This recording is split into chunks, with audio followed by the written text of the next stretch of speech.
కర్నూలు జిల్లా ఆదోని గౌలిపేట శక్తిగుడి మైదానంలో సంక్రాంతి పండుగను పురస్కరించుకొని ముగ్గుల పోటీలు ఘనంగా నిర్వహించారు.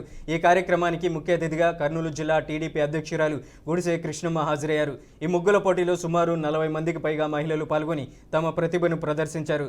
పోటీల్లో ప్రతిభ కనబర్చిన నలుగురికి గుడిసె కృష్ణమ్మ చేతుల మీదుగా బహుమతులు అందజేశారు. మొదటి బహుమతి సాధించిన ఎంపీ భాగ్యలక్ష్మి తన ముగ్గుతో దేశభక్తి, మహిళా విద్యపై సందేశమిచ్చారు. సంక్రాంతి పండుగ సందర్భంగా నిర్వహించిన ఈ ముగ్గుల పోటీలు మహిళలు సృజనాత్మకతో పాటు సామాజిక చైతన్యాన్ని పెంపొందించాయని గుడిసె కృష్ణమ్మ అన్నారు. ఈరోజు అంబాభవాని టెంపుల్ ముందుగా ఇక్కడ ముగ్గుల పోటీలు నిర్వహిస్తున్నారు. ఇది చాలా సంవత్సరాలుగా నిర్వహిస్తున్నారు. దాంతోపాటు ఈ సంవత్సరం కూడా నిర్వహించారు.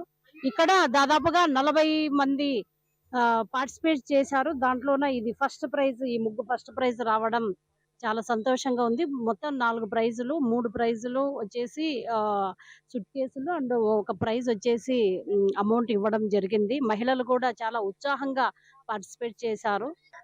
నేను ఈ ముగ్గు వేయడానికి కారణం ఏంటంటే అందరూ మన సాంప్రదాయాన్ని మర్చిపోతున్నారు.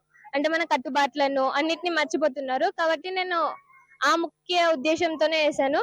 సాంప్రదాయం వద్దు, మనకు హిందూ సాంప్రదాయం కావాలి. అందరు విదేశీయులకు బాగుంటుందని అలాంటి కట్టుబాట్లను మనము తీసుకురాకూడదు. మన సాంప్రదాయాన్ని వాళ్ళు, అంటే మన సాంప్రదాయం బాగుందని వాళ్ళు తీసుకుంటున్నారు కదా, మన కట్టుబాట్లను మనమే మంచిగా చేసుకొని మనమే యూజ్ చేసుకోవాలని కోరుకుంటున్నాను. నేను ఈ ముగ్గు వేయడానికి కారణం ఏంటంటే అందరూ మన సాంప్రదాయాన్ని మర్చిపోతున్నారు. అంటే మన కట్టుబాట్లను అన్నిటిని